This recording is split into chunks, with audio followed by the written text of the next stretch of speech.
G'day and welcome back to Billionaire Study Notes. My name's Glenn Gillen. Today we're going to talk about Richard Branson, the main man of Virgin.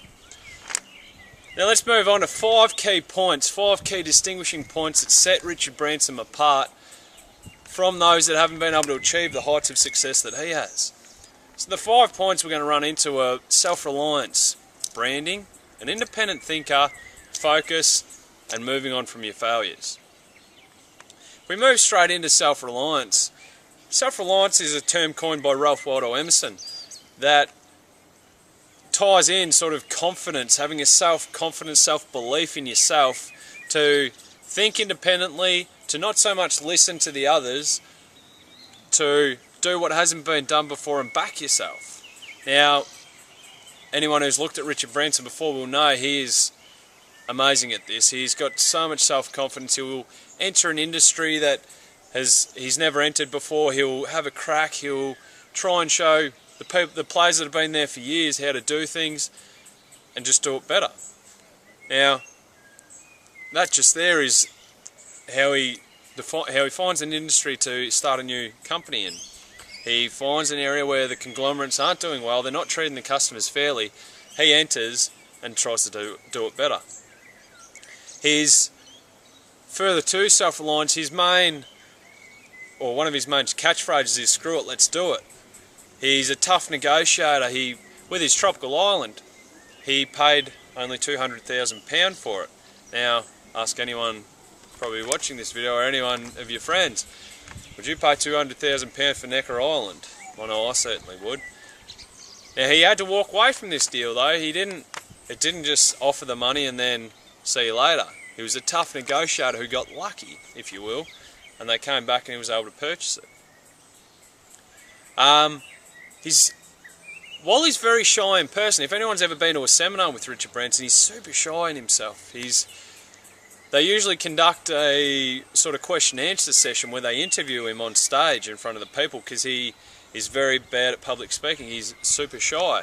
Though, while he's shy in person or on a stage, in business he's got the self-confidence and the self-reliance to take on a huge company and try and do something better. Try and enter an industry and do it better than the others. He even fired his best friend back in the Virgin Records days because his friend tried to go behind his back and try and kick him out. So he caught wind of this and then ended up firing his friend so that he maintained control and restored the vision. After failures, he pushes on. This is further to his self-reliance. He pushes on after a failure. He doesn't let the failure overcome him and take down the whole company. He pushes on. He might not, obviously he doesn't succeed all the times, and Virgin's one of the main companies where we can find a whole list of failures, but he's still pushed on. Second point is branding.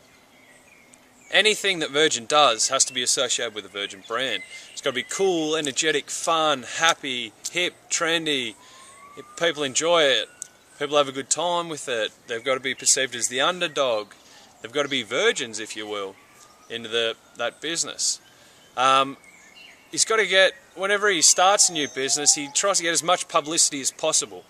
Tries to put it out there. He's used himself as the main man, as the sort of the puppet, if you will, of Virgin, or the brand image of Virgin is associated with Richard Branson. He finds that publicity is so much cheaper, for one, and more effective than advertising in general. He starts a business, throws some silly publicity stunt, gets all the media there. Some sort of take the mickey out of him, if you will, though.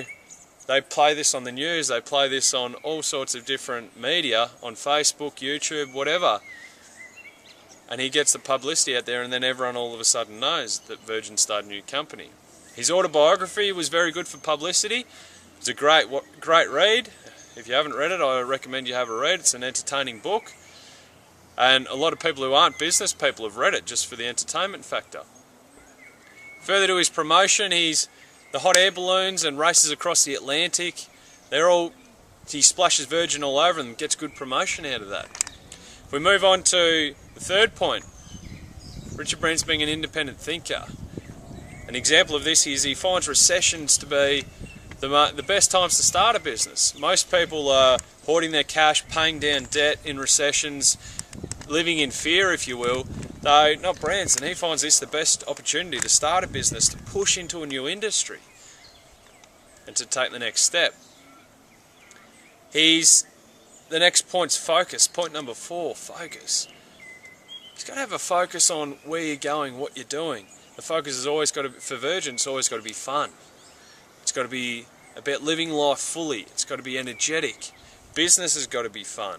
He finds business is fun. That's why he loves doing it so much. His focus on priorities of it's got to be the employees first. He's got to make the employees happy. As long as they're happy, they'll then in turn make the customers happy. If the customer's happy, they'll then spend more with each product, buy more products, spend more in each store, which in turn makes the shareholders happy. Now, a lot of companies will put the customer first, so the customer's always right. Though, not Branson, he puts the employees first, and I think it makes sense that you make them happy, they'll make the customers happy, they'll spend money and make the shareholders happy. Goes that way. Further to his focus is also on being adventurous, on trying new things, even with his hot air balloons or his stunts or his racing across the Atlantic to try and set new world records. It's all just an adventurous feel about it. Though the main example of him having focus would be on his very first business venture back when he was 16. He started a magazine called Student Magazine, which he ended up getting offered £80,000 for it by a big magazine company.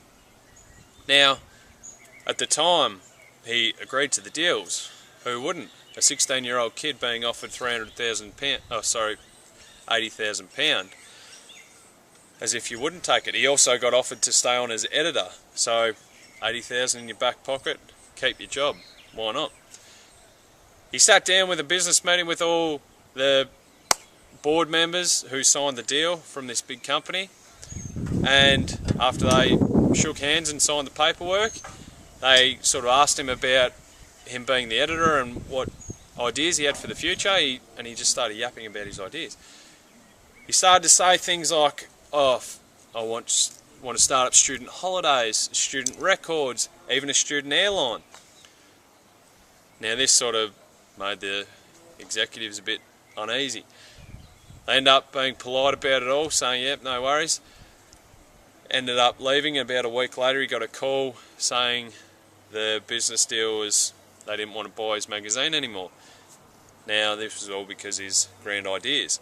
Looking back now, I'm sure they're kicking themselves that this guy, this 16-year-old kid who said all these things, look at him now, he's gone and achieved them all. He started Virgin Records, he started Virgin Airlines, he's done all these things that he set out to do. Now this just proves his focus has been a lifelong focus. Starting the Virgin Airlines wasn't just something he thought up in 5 minutes just after he sold, or after he grew Virgin Records to be a huge company. He didn't just go, oh, what can we do next? Oh, let's grab an airline. This has been a long focus, always trying to find avenues where he could treat the customers better. And this has been lifelong. Now the fifth and final point is overcoming failures. If we list the failures, just some examples of failures of the Virgin company. Now when we say failures, we'll consider a failure as a company that has been shut down.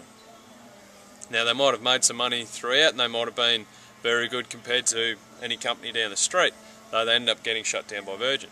These are such as Virgin Brides, Virgin Cola, Virgin Vodka, Virgin Jeans, even Mates Condoms, which was owned by Virgin.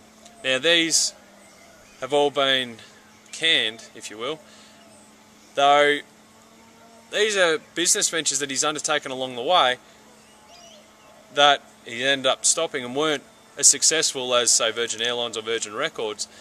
Though he tries different things and he overcomes his failures. He doesn't just give up and quit and go, oh, look, failed, no worries, see you later. He goes, alright, that failed, next one. What else you got? Let's try something else. Let's go again, let's try something else. Keeps pushing forward.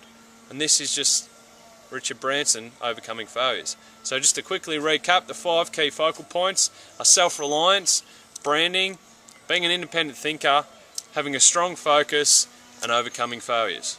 My name's Glenn Gillen. This is Billionaire Study Notes. Hope you enjoyed it.